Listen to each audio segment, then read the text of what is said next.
Welcome everyone. This is a series of interactive talks developed by Art and Tech Society.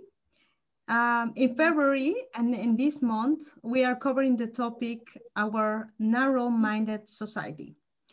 Last event, Professor Isabel Raymond from the University of Eindhoven covered the need to work in an interdisciplinary way to solve our problems. She even mentioned that transdisciplinary teams are the next step. This new perspective can help us to understand the interrelation and interdependence among systems and alone time. And then we can come with better solutions. Now we are analyzing this narrow-minded society from other perspective, the rational one. So from centuries, Western society has highly developed its rational way to get knowledge. The current scientific methodology is a good example of it. So by controlling factors and creating and doing experiments that can be reproduced at a certain point of time, we can get results that have to be measured, and then we can get reliable information. And in this way of thinking and working, soft aspects like personal experiences, awareness, and consciousness are not being recognized as relevant to get knowledge or find solutions. And in fact, these are valuable tools to see the world in a different way and start proposing better society solutions. So today, Sarah Dunston, professor of the University Medisch Centrum Utrecht, will come to give a talk about this topic. So thanks a lot, Sarah, for being here. Pleasure. Thank you for having me. Now let's just see if I can manage to share my screen. That would be a good start. There we go. Okay. Now let's see if I can. There. Yes, that seems to be working. Oh, going the wrong way. Okay, so thanks a lot for having me again. It's a pleasure to be here. And the title I gave this presentation at the very last minute is Co-Creating Reality. And I think talking to a society of innovators and artists and things, that is perhaps not a great surprise to you that we have a role in co-creating the world that we live in, the way we live our lives, the way we experience them. However, I come from a different background, from a science background, and I've been on a journey for these last few years and have come to understand more and more that we do indeed have a big role in the reality we inhabit. So what I thought I'd do is tell you a little bit about my journey, and then at the end, hopefully have a little exchange with you or some of you about your experiences in this regard. So as Myra said, I'm a professor at the UMC in Utrecht, the University Medical Center. I work in the psychiatry department where I study developmental disorders of the brain, such as ADHD and autism. I'm also the chair of the Sentience and Science Foundation that I'll tell you a little bit more about at the end, that I founded last year, along with my co-founders. And this year I'm actually doing a fellowship, a sabbatical fellowship at the University of Amsterdam at the Institute for Advanced Study on the Phenomenon of Emergence, which is also related, and I don't know that I'll get to that, but maybe we can at the end if it's of interest. So, did somebody say something? Can you hear me properly? I had a little interference, but I'll keep going. If you can't hear me or there's something wrong, please let me know. I can't see anybody, so I'm assuming that you can see me and hear me. Okay, so what I want to talk about today is psychiatry and the way we approach the scientific study of psychiatry, which is often to go at it from a biological angle. Then the next step in my journey, which was to start thinking about it in a different direction and talk about other conundrums from there in science that have formed my thinking. So to start with psychiatry, I've worked on ADHD a lot, as I think I just said. And one of the questions when you're thinking about psychiatry in general from a biological perspective, that also applies to ADHD, so attention deficit hyperactivity disorder, the sort of question we then like to ask, okay, ADHD is, we know it's something to do with the brain. Where in the brain is it?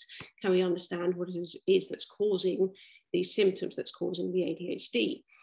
So typically what we do in neurobiological psychiatry research is we spend a lot of time studying this organ, the brain. And what I have often done, and other people also often do, is use expensive pieces of equipment like this one. This is an MR scanner that we can then use to make high resolution images of the brain that we can use to measure all sorts of aspects of it. So what we're looking at here is a 3D rendering of a brain. And what's marked here is the cortical, outside of the cortex. And we can then use all sorts of techniques to measure, for example, the thickness of this cortex or the volume of these structures deep in the brain here, all sorts of aspects. The sort of data that then gives us, that we then get, looks something like this. So what we have in this graph on the x-axis is age. So what we've done in this study is we've made MRI scans of kids as they developed. On the, there we go. The y-axis, we have total cerebral volume. So that's basically the volume of the brain. Each point here is an MR scan. So this is a little boy or girl who had an MR scan when they were just under 7.5, and their brain volume was about, well, I guess this comes out at 1350. And then these lines are individuals. So you can see, you can track the way their brain volume develops as they get older. So there's two things I'd like you to notice about this graph. One is, so we have two groups here, blue boys and girls and red boys and girls. Blue are typically developing children, so without ADHD, and the red are children with ADHD. And the first thing you might notice is that on average, the red group seems to be slightly lower than the blue group. So the average brain volume of a child with ADHD is in fact about 5% less of a child without ADHD. But the other thing you can see is there's a huge spread here. So the difference in total brain volume for this boy up here compared to this one down here, it's about twofold. So the variability here, the variation is huge.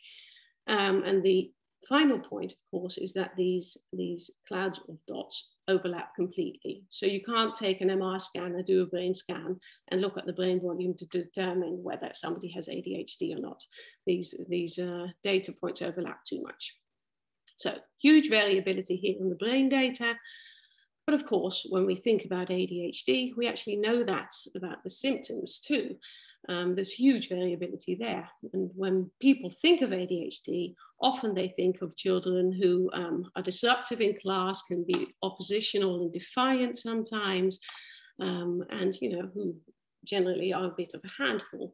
On the other hand, there's also children who have an ADHD diagnosis who are much more distractible than they are hyperactive and impulsive, and might be the kids sitting in the back of the classroom staring out of the window, unable to keep their attention on the teacher, but not being disruptive at all.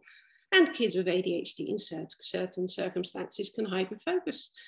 Video games, for instance, can sometimes keep them engaged for hours. And again, not all kids with ADHD, but all of these behaviors are part of the symptomatology. So in this graph is just to illustrate how variable the symptoms of ADHD are. So what we're looking at here on the left is typically developing children. And as you can see, the average of their ADHD symptoms, in this case, it's attention problems, has been set to be 50. So this is a rating scale, 50 being the no attention problems point average. Children with ADHD, of course, on average have more attention problems than children without ADHD, as you might expect. But you can see the range is huge. And then what we have over here is children with ASD, that's autism spectrum disorder. So it's a different developmental disorder, but you can see they also have attention problems in the same range as children with ADHD, and on average aren't that much different. And this group of children who have both ASD and ADHD. And again, this huge range of symptoms. So the way we think about this or typically think about this in biological psychiatry research is we have, so as I said, large inter-individual differences at all levels. Is that we have causes, they could be genes, or they could be something else, they could be environmental factors that somehow lead to changes in neurobiology, that lead to changes in brain function and cognitive functions, perhaps in emotional functions, that lead to the behaviors that we then diagnosed as ADHD. So we think about this causal cascade. So if you're interested in studying the biology, this causal, and you see this huge variability, you think that's a great thing. Because in the causal cascade, if you have huge variability here, and I haven't even talked about the causal level, but just in the neurobiological level, and huge variability here, you think those things, if this is causing that, they correlate. So what it turns out is that that is, I won't say entirely not the case, but it's hardly the case. When we look at the variability here and the variability here, what we see here can explain sort of on average in a given study, maybe 4-5% of the behavior we see here. So that's not a lot. Furthermore, when we look at different studies, it doesn't actually replicate over studies. So if you find in one given study, certain brain areas are affected and related to certain aspects of behavior, in another study, you might find different brain areas related to other aspects of behaviors. So that's a bit of a conundrum. So when, we go to ask the question, where in the brain is ADHD after, decades, I've been working on ADHD for about 25 years now. The answer I still have to give at this point is we really don't actually know. So that got me thinking. In neurobiological research, and this is where I was about 5-6 years ago, what we're doing really when you think about it is we have kids that are displaying certain behaviors that we then call ADHD. And what we then do is we take an expensive bit of equipment to look in the brain to see if we can find what it is that's causing the behaviors. So there's something circular about what we're doing here. And thinking about this, I came to the conclusion that one aspect that we seem to be overlooking is that symptoms for people with ADHD are very much in their consciousness and often a part of their identity. So I quite often give talks for kids because ADHD is my topic, and of course that's relevant to children. And of course, with about 4 to 5% of children being diagnosed with ADHD in the Netherlands, whenever you give a talk to a group of kids, there's going to be a few kids in the audience who have ADHD. So clearly they have something to say about it. And the things they say are things like this. But I just can't help fidgeting. It's just what I'm like. So the fidgeting to this child, very much part of who he is. And at the end of one talk, a little boy who'd been diagnosed not that much earlier came up to me and said, but I don't want to have ADHD because I don't want there to be anything wrong with whom I am. So these symptoms are part and being made part of their identity and are certainly experienced as part of their consciousness, their awareness of who they are.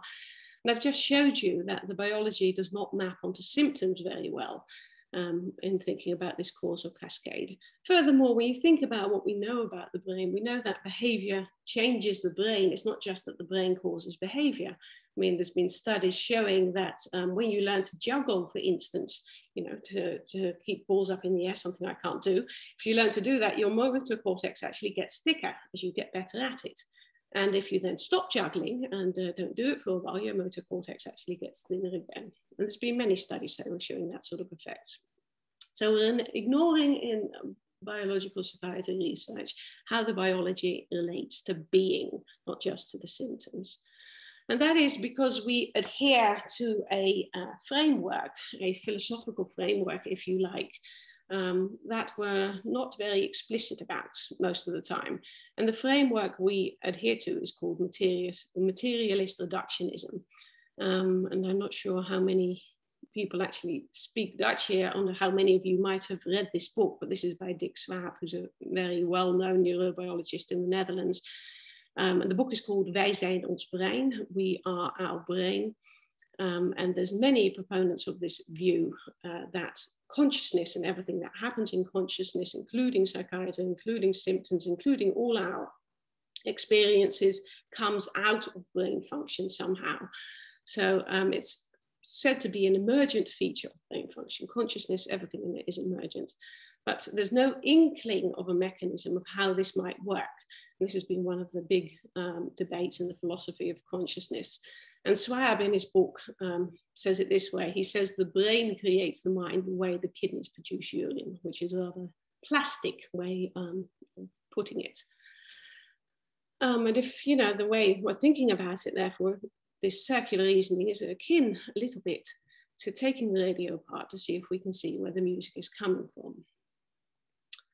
So thinking about this a few years ago led me to come to the point where I thought I should turn the conundrum upside down. So we have this circular reasoning where we're trying to pick apart the brain to see if we can see where psychiatry is coming from, where consciousness is coming from. There's a whole field of consciousness research where they use much of the same techniques we do in psychiatry. And, you know, I came to the conclusion doing this that I was not getting much further. So I thought I should try and approach it from the other angle and ask the question, why do we have a brain? So I got to this point and, you know, wasn't quite sure where to start. So I did what you do when you have a conundrum you don't know what to do with. I Googled it. And the answer, one of the first answers I came across was a TED talk by this guy. This guy is Daniel Wolpert. And Daniel Wolpert is a quite well-known motion biologist, and he has a TED talk on the topic of why do we have a brain, and his answer, being a motion biologist, is we have a brain to move. And his argument goes pretty much like this. Who has brains? Animals. Who does not have brains? Plants. What is the difference between the two? Well, to move, obviously. He cites an example in his talk that's so good I want to share it with you here. That is namely the sea squirt. And this is a sea squirt. A sea squirt is a little juvenile, well, a little worm-like creature, at least that's how it starts out life, that swims around the ocean, filter feeding on plankton. And then as the sea squirt matures and hits adolescence, it does the opposite to human adolescence and wants to settle down. So what it does is it finds itself a nice rock face where it attaches itself and spends the rest of its life attached to the rock face, filter feeding on the same plankton. However, the first thing the sea squirt does when it attaches itself to the rock face is that it digests its nervous system, including its little brain. The reason for that, presumably, being that it no longer needs it once it's no longer moving about the ocean. So I watched this talk and I actually liked his reasoning. I thought the sense to this could indeed, you know, the moving around thing, having a brain allows us to be quite flexible in the way we interact with our environments. But thinking about it, I thought, well, you know, but there's other things our brains do that may be equally important here. Namely, we have 5 principal senses: vision, hearing, taste, smell, and touch, as we all learned in school. But when you think about what our senses are actually doing, we know that with, for instance, with vision, we can detect electromagnetic waves in the wave range of 390 to 700 nanometers, whereas the actual range of these electromagnetic waves all around us is much greater than the range we detect. It's between 1 picometer to up to 100,000 kilometers. Hearing, the same thing applies. We pick up sound waves through the air and we can pick them up in the range from sort of 20 to 20,000 hertz. But cats, for example, can hear up to 79 kilohertz and dolphins even up to 175 kilohertz. Taste, we know we have chemoreceptors on our tongues that allow us to taste 5 principal flavors: sweet, sour, bitter, salt, and umami. But the only thing that actually makes food interesting to us is the fact that we can also smell. We have 5 to 6 million chemoreceptors in our noses that pick up all sorts of other chemicals and, you know, allow us to enjoy different flavors apart from the 5 main ones.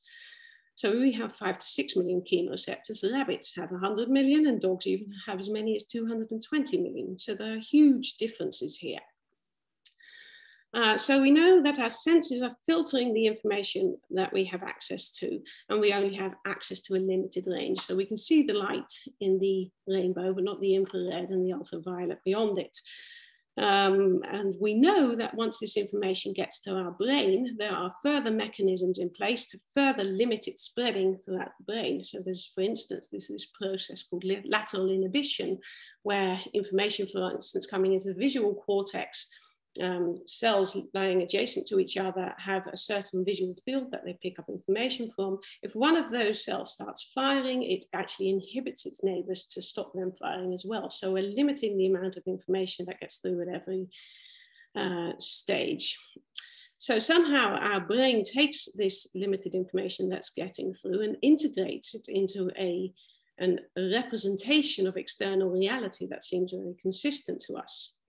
Furthermore, we know that the ranges differ. I've just told you about different species with different ranges for different sense modalities, but we also know that there are differences even between humans. I mean, my husband, for example, is colorblind, so he can't distinguish between green and red very well. And we're all familiar with the fact that as we get older, you know, the high tones that we can hear start to diminish, and our range of sound waves we can detect decreases. So in short, we assume in everyday life that we perceive the world around us in the same way, but we know in fact that that is false. There's information out there that isn't usually available to us. So thinking about this, it led me to think that maybe what consciousness is doing, in fact, is the purpose of brain function. Maybe the case that it's a state that we need to be able to interact quickly and dynamically with our environments, that's change all the time so that we can move around them. And for that, we probably need a minimal amount of information, but we don't need all of it because then we would be completely overwhelmed. So it seems that we might be limiting the information we get instead of maximizing it, as if we were tuning in the radio, and perhaps even as part of a larger whole, and that might somehow, and how that might work exactly, I don't know, but maybe we can talk about that later, create a sense of uniqueness with that of ourselves as being independent from the rest of our environment and everybody else. And when I first came up with this in 2015, I thought it was a new idea, but it turns out later, I discovered a few years later that in fact Huxley had already suggested a filter model of the brain or of consciousness like this back in 1954 in his book, The Doors of Perception, Aldous Huxley. Okay, so that's where I was a few years ago, and let me just see how I'm doing for time. Okay. That brought me to other conundrums in science, and a few of them I want to share with you. I'm going to start with the weird and wonderful world of elementary particles. So this is a computer rendering of what elementary particles, quantum particles, might look like. And the weird thing about quantum particles is that they come into being and disappear from being, and sometimes behave as particles and sometimes behave like something else, namely waves. And what determines how they manifest and how they behave is actually the way we look at them. So it's making the observation that determines whether a quantum system behaves like a particle or wave.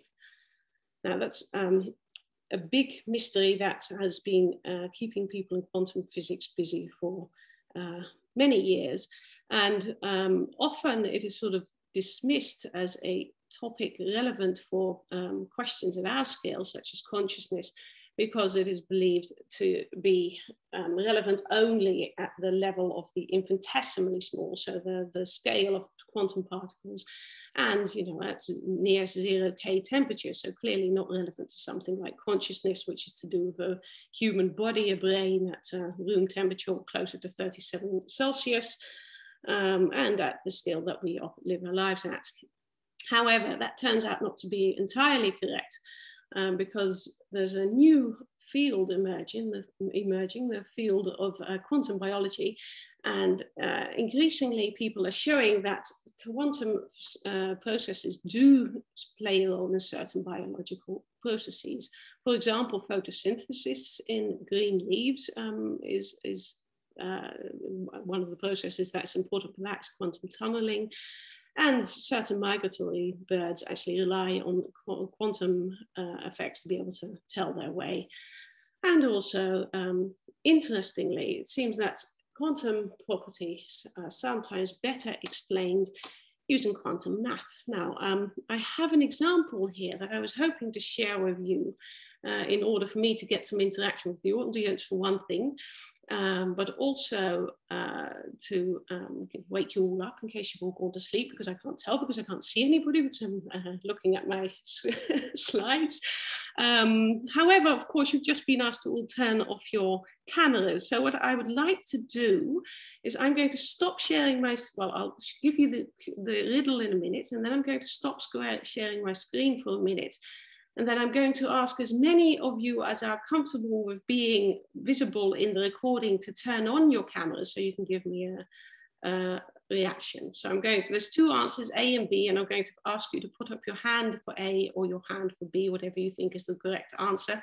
If, however, you don't want to be in the video that's going to be on YouTube, then please keep your camera off and I won't hold it against you in the least. Okay, so here comes the riddle. The Linda problem. Linda is 31 years old, single, outspoken, and very bright. She majored in philosophy. As a student, she was deeply concerned with issues of discrimination and social justice, and also participated in anti-nuclear demonstrations. Which is more likely? Well, it's not A and B, it's 1 and 2, but there we go. 1, Linda is a bank teller. 2, Linda is a bank teller and is active in the feminist movement. Okay, I'm going to stop sharing just for a minute and see if I can bring you back in screen. Can I ask anybody who's comfortable with that to turn on their camera so they can, there we go. We've got a few people there. Okay, anybody in favor of option 1? 2, anybody in 3 people? Anybody in favor of option 2? 1. I see a thumb up, is that option 2? 2? Okay, Myra, no opinion? No, okay. Okay, thank you. Right, then I'll go back to the screen and I can tell you what the correct answer is. Here we are. So, the question, the correct answer is in fact option 2, and well, it depends. Statistically speaking, the correct answer is option 1. What happens when you give this question to audiences normally is that most people go for option 2, because clearly you're being primed to think that Linda might be a feminist or think favorably about feminism anyway. And the reason that, according to classical statistics, it should be option 1 is because if you have 2 probabilities, both of which are smaller than 1, then the combination of those 2 probabilities is always going to be smaller than either of those probabilities by itself. So I won't take you through the math of that, but you can take my word for it. In quantum probability, however, and using quantum math to work out this problem, you arrive at a very different answer, because weighting the bank versus anti-bank teller and feminism versus anti-feminism teller axes to each other actually raises you on the bank teller axis. So without going through this figure, quantum math explains something that is a logical problem in cognitive psychology. That doesn't mean that psychology has to be a quantum process, but it does suggest that maybe thinking about our world from the way of quantum logic might help us understand some things that we don't necessarily understand from thinking about it from, you know, the cognitive psychology approaches we typically use. So a second point also from physics that is in a conundrum really when for astrophysicists and theoretical physicists is that the fact that we are actually at the center of our universe. And it's been a fallacy really to say in physics that we are at the center of the universe ever since Copernicus suggested rather that than the universe spinning around the planet Earth, it may be the case that Earth is spinning around the sun. And since then, you know, it's been sort of not done to say that, you know, human beings and planet Earth might be at the center of the universe. However, when you consider it from our point of view, we are at the center of the universe that we observe, because we're looking out into space and we can see the same direction in all directions.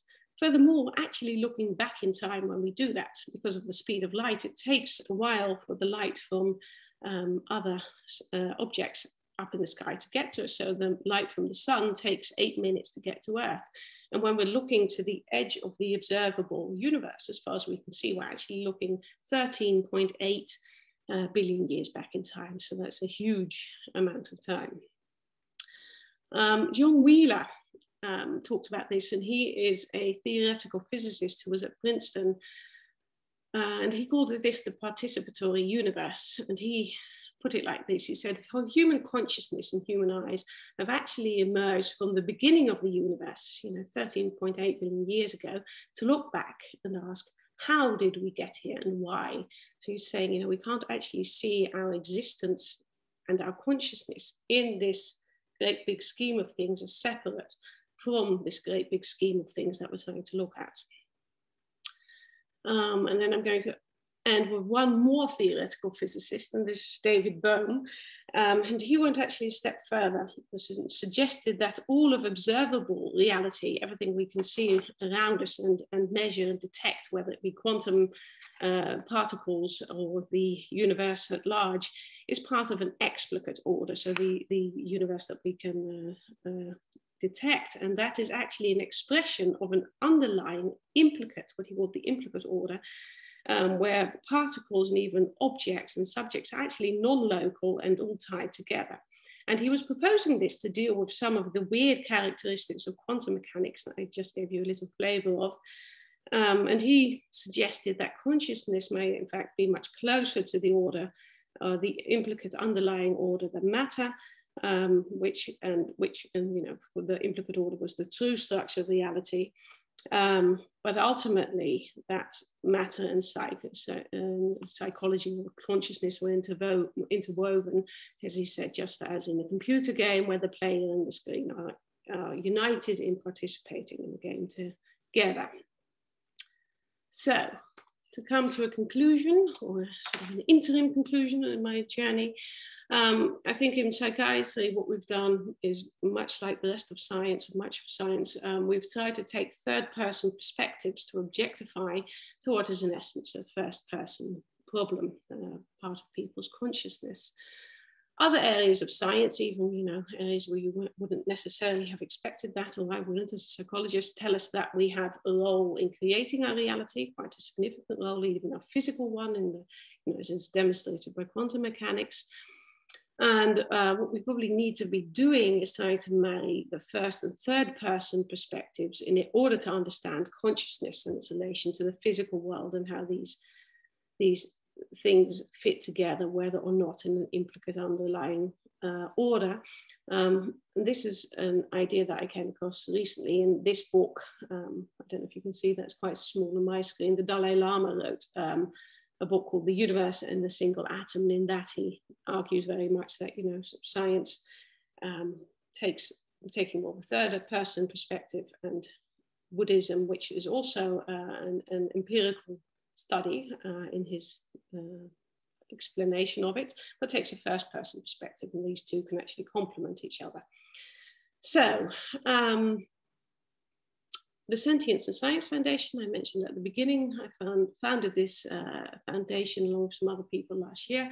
And what we're trying to do is to marry these two perspectives and see if we can indeed find ways to explore this through collaboration with other parties, through devising our own experiments, through all sorts of ways. If you're interested, have a look at the website. To come to the end of my presentation and my final conclusion, I am becoming more and more convinced that we have a very active role in creating, or certainly co-creating, our reality. And what I would like to do, at least as part of the time we have left, is to tell you a little experience, and an experience out of my own life that brought this home to me very much, and ask you if you have experiences that you might want to share from your lives and from your experiences working in innovation and as artists. And of course, I'm more than happy to take questions as well.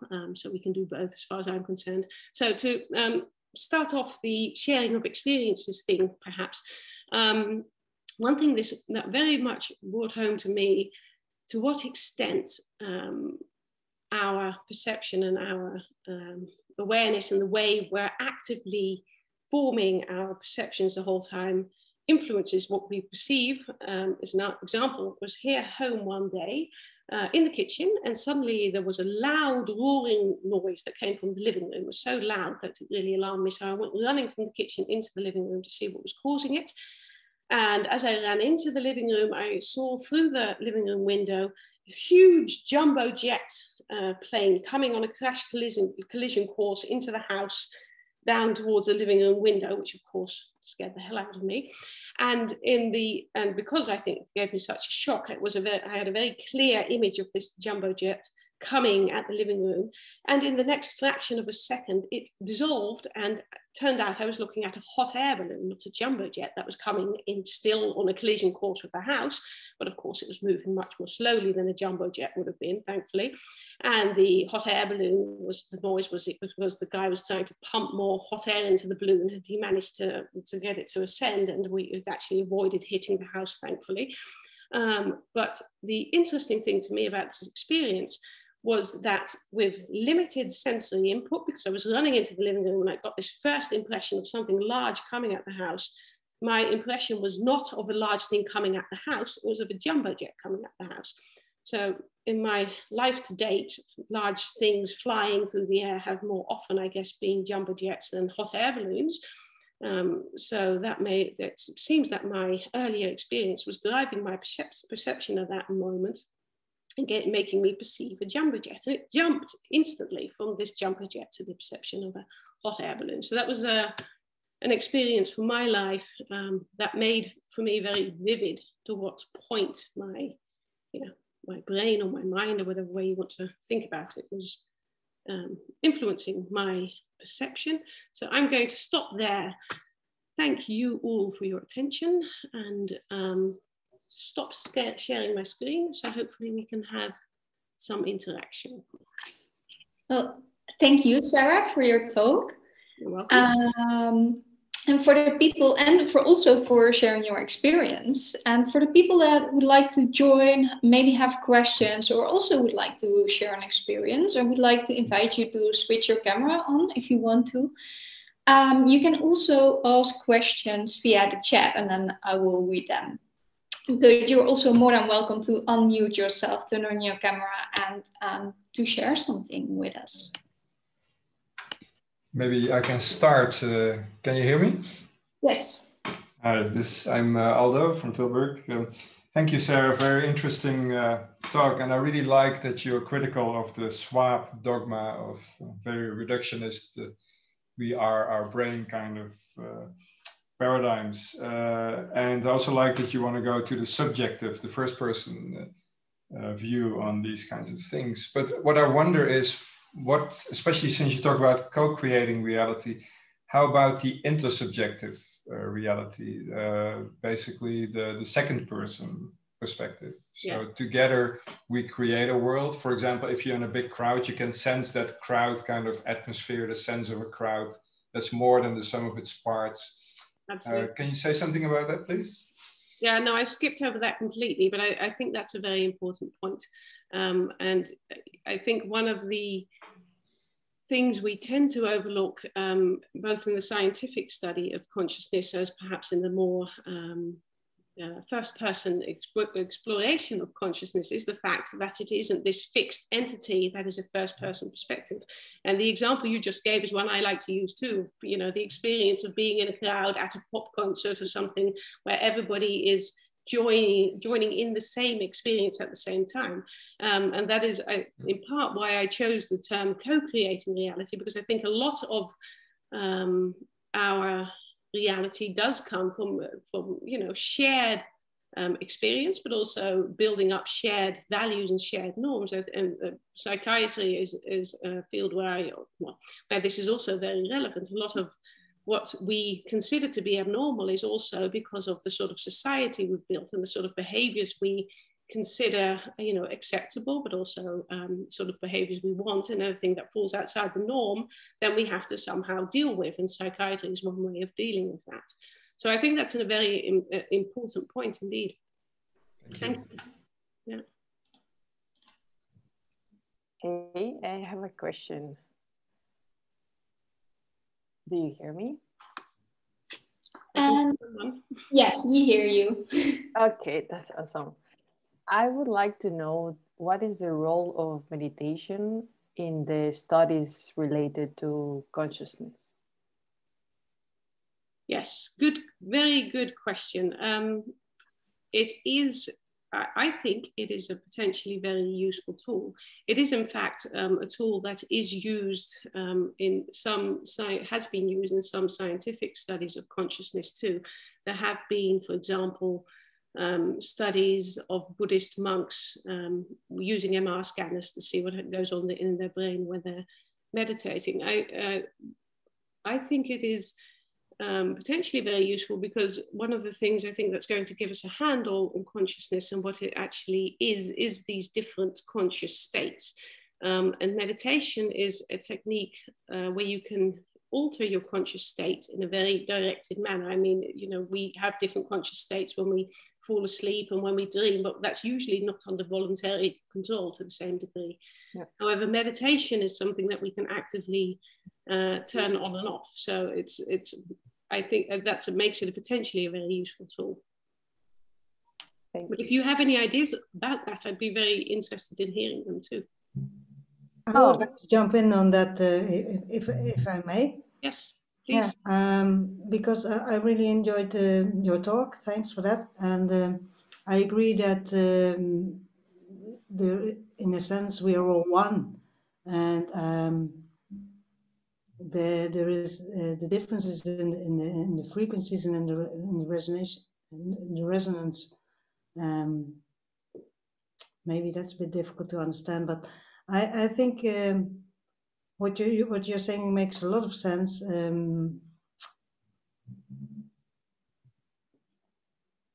We come from the same source, and when we start meditating, we realize again, we sort of get back into resonance with our source, every one of us. And yeah, that's a bit how meditation works. And if we can focus our attention, then we can really create our outside world.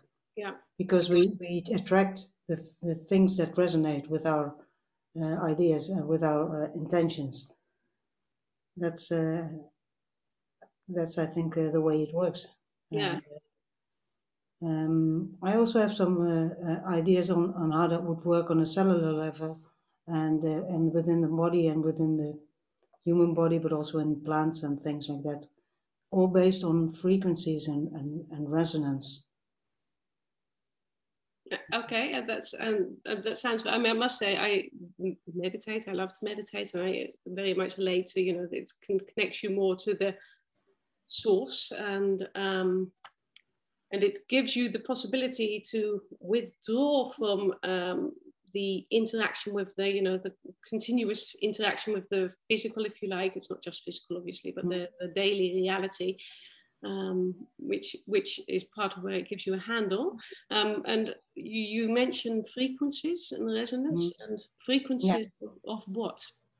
I think electromagnetic frequencies, we are open systems, we are not closed. It's like we think of ourselves as closed bodies, but we are continuously open. We are continuously interacting with our environment on all kinds of electromagnetic frequencies. And that's also how we sense the neighbors of somebody who's coming near to you. You sense him before you see it, before you hear it. Yeah. Yeah, we interact that way, consciously and subconsciously. Yeah, That's no, the way I think it works. Yeah. And electromagnetic frequencies may play a very important role in this interaction, also on the quantum level. So yeah, I would like to discuss that more with you. And I also like the idea of the radio equivalent. The brain is just the receiver, like the radio, but the signal is in the air. Yeah. Yeah. So it's just picking it up, and indeed you have to relate it to something you know. That's what the the thing that you told about the jumbo jet that is appearing to your house. Yes. The first thing you think of is something that you're already familiar with. So we also have some kind of history. Absolutely. There's some kind of history that we store in our cells and in our body, that we refer to relate the new things that we come across. Yeah. Yes. Very interesting. Thanks a lot, Trudy. Very nice. Yes.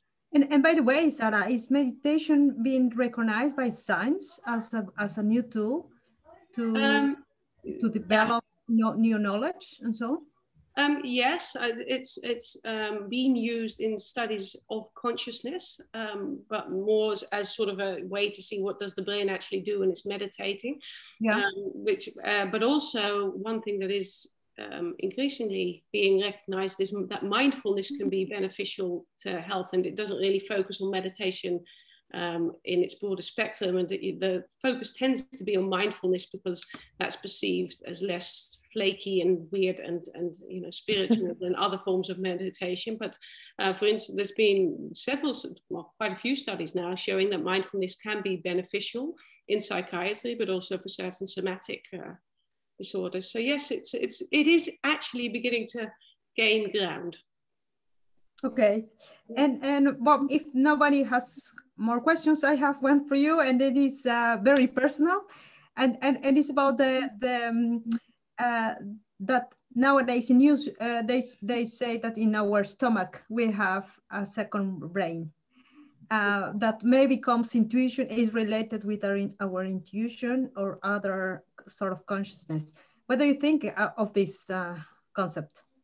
Yeah, it's apologies, my dog. Sorry. My family just snuck in the front door, but the dog heard them. So yes, the whole gut brain axis thing is indeed. She'll stop in a minute. Is indeed is getting a lot of interest, and it's certainly the case that certain transmitters that are used in the brain are also active in the gut, and of course our brain is not a system that's separate from the rest of our body. So there's certainly interactions between the gut and the brain. I very much believe that. It's not a second brain in the sense that it's, it's not a little brain-like organ sitting in the gut, but there's a lot of interaction that goes on within the human body, and our brain is continuously picking up. Can I have my books of cooking, please? Sorry? Oh, sorry. No. So our brain is continuously picking up signals from the rest of our body, and is informed by those, and that includes systems in the gut. So there's certainly an interaction. I mean, if you get nervous, you get butterflies in your tummy. That's a very physical sensation down in the tummy that's related to something that's going on in your mental state. So in philosophy too, I mean, one of the most accepted theories on consciousness at the moment is that it's embodiment. So it's the whole body actually that has consciousness, not just the brain, which makes more sense when you think about it. And having had the experience of 2 pregnancies and pregnancy hormones, I can certainly say that hormones have a huge impact on all sorts of aspects of consciousness. So there's a lot of interaction going on in the body, including between the gut and the brain, is certainly the case. But the science between the relation between your head and your stomach is quite new, right? It's not that old. No, it's something that I think that people have been aware for a while that there is something there, but it's one of these topics that has become much more picked up on recently and is getting a lot of interest. And also, in my field in psychiatry, there's all sorts of studies starting up looking at the role of digestion and certain possible digestive disorders in psychiatric syndromes. So it is a new topic that's getting a lot of interest at the moment. And there's a lot of work to be done in that area. It's not well understood yet by any means. Yes, so certainly a new area, but I mean, there was a while when the whole interaction between the brain and neurosystem and the immune system was, for instance, was very hot, and that's died down a bit now, and now we have the gut and the brain. So this does tend to happen. We go through these phases where things become popular, and at the moment this is a very popular topic. I think there's still a lot to do in terms of how our mind, emotions, and energy affect us physiologically. Yes. And the other way around, like how through, like even just through breathing properly, we affect our state of relaxation, which consequently affects our mind. It becomes clear, it becomes, easier to think. So it works both ways, but we still, I think we are discovering the map of how the human body is made. No, I agree. You know, the mind and the awareness of being here is very much tied to all of our body, and it is a two-way system. In fact, it's one system that we tend to think of as having dual aspects, but and the way that materialist reductionism thinks about it is, you know, it's the mind and the brain and the body driving all the experience, but that's probably one way. It's not a one-way street. Yeah. Can I also ask a question to kind of hook onto this? Maybe a bit more of a personal question also to you and your research. But during your talk, you were talking about how currently the way we diagnose people has a circular element to it. And so afterwards, you introduced the importance of new quantum mechanics and influences into this field. And I'm just wondering how this also has affected your methodologies and practices in doing research for people, in this case, maybe for ADHD. Yeah. Good question. A complicated question also. The diagnoses in psychiatry is still very much done based on behavior and symptoms. So it's you know, it is a question of looking at the problem somebody has and seeing do they fit with a list of criteria that we have in a book called the DSM, and if they do, then that's when the DSM category or diagnosis is given. So the circularity that I was talking about is in how we think about studying the brain, which is then thought to be the cause of everything psychiatric in the reasoning. One of the interesting things, what I really like about the quantum stuff is that it shows that everything is relational. There's, a system, any given system, any quantum system is only meaningful in relation to the observer observing it, or whether it's, a conscious observer or a bit of measuring apparatus that interacts with it. These things are only meaningful to one another. And I think that is a very helpful in relation to one another. I think that's a very helpful way to think about the world in general and science in general, because, one of the things we try to do in psychiatry is sort of isolate the system, which in this case would be somebody with an ADHD diagnosis or whatever diagnosis, and try to see what's going on within the system. But of course, it isn't a system. It's a person interacting in society within the context of a family, within the context of a school, within the context of work. And we can't really view that as separate elements. And that is something that we are, seeing now in psychiatry, that we are starting to think about it more from those sorts of perspectives as well. So I think that's a step forward here. All right. Thank you.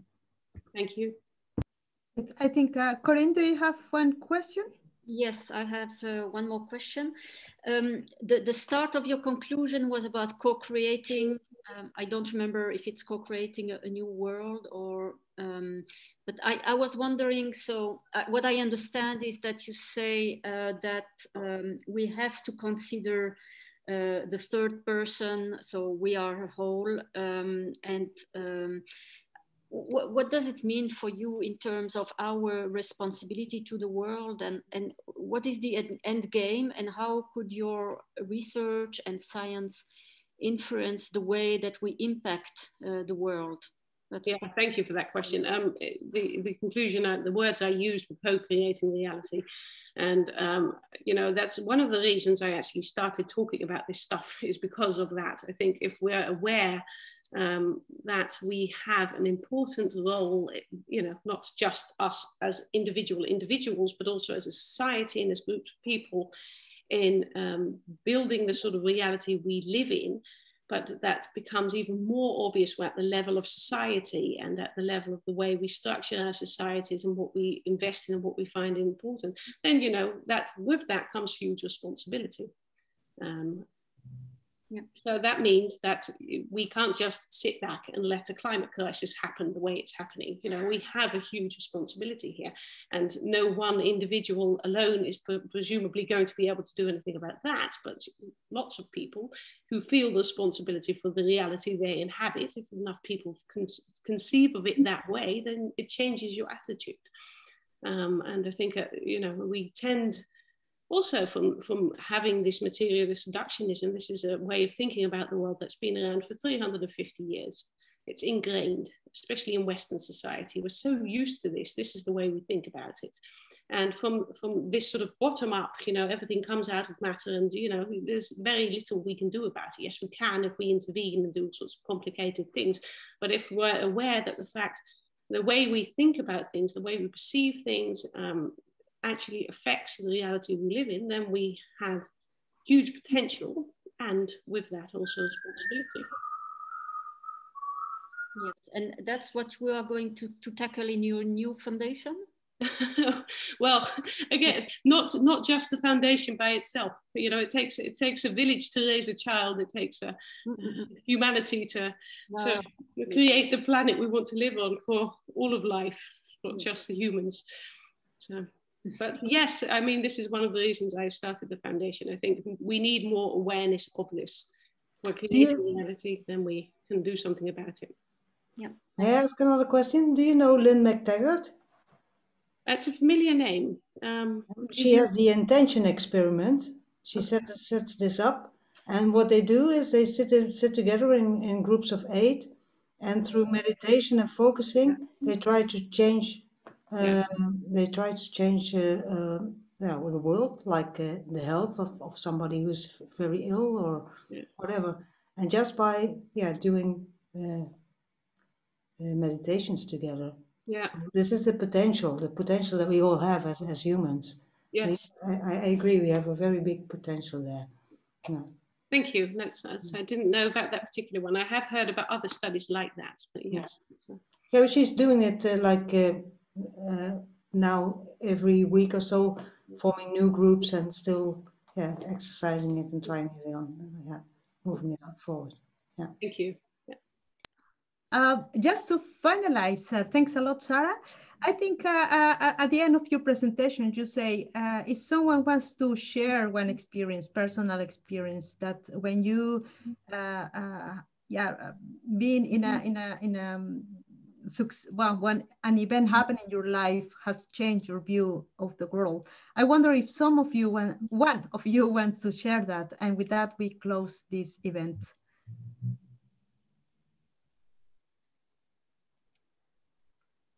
No one? But sharing what specifically?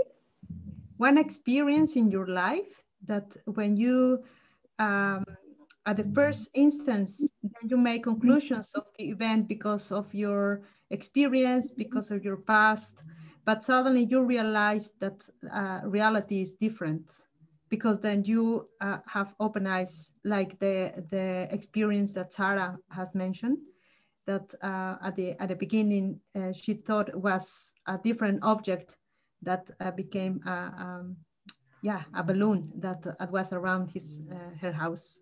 So I wonder if one of you has this kind of experience to share, and then we close the event. I don't know if it's exactly the same, but I'm willing to share something that had a big impact on me. This was on a summer holiday with my family, and we went whale watching. And I've been fantasizing about whales, and I've read about whales, and I know they are big. so I was excited, but the moment we actually saw the whale for the first time, it was so much bigger than I could have ever imagined. And my breath was absolutely taken away. Like, it was almost intimidating to see this incredibly large mammal next to the boat. But what was really striking to me was the moment it disappeared, I already started to realize I couldn't quite grasp anymore how big it actually had been. Like, it instantly felt like a fading image where I felt like I couldn't hold on to it. And this made me very aware in a moment of how our mind can also trick us to recall memories in a way that I was like, it was this big. It was as big as I don't have a camera, but it's as big as a Mini Cooper, or as big as a minivan, or how big was it actually? And I think this was, for me, a very humbling experience also in, you got to continue to question if what you know is actually true, even if you have just seen it and if you truly understand it. And that was a very interesting experience for me. Wonderful. Thank you for sharing that. Thank you for sharing, Evelien. And thank you all for joining. Thank you, Sarah, for your talk tonight on this very interesting subject. And thank you, Mayra, for hosting another Innovation Café. Which leaves me only to say that next week we will be back with another Innovation Café. And then we have designer Bram de Vos, who will talk about creating agriculturally self-sufficient cities. And he created that especially for the city in Amsterdam, the whole concept. So we hope to see you next week. And if you want to stay up to date about our innovation cafes, you can always subscribe to our newsletter via the website. Well, thank you, and enjoy your evening. Can I make the small announcement of that? The next month we will have a talk about the right of nature, and I think it's also very important to.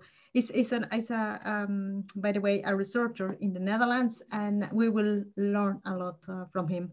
So hopefully that I will see some of you there. So I wish you a very nice evening, and thanks a lot, Sarah, for this insightful presentation. Thank you for having me. Okay. Yes, thank you.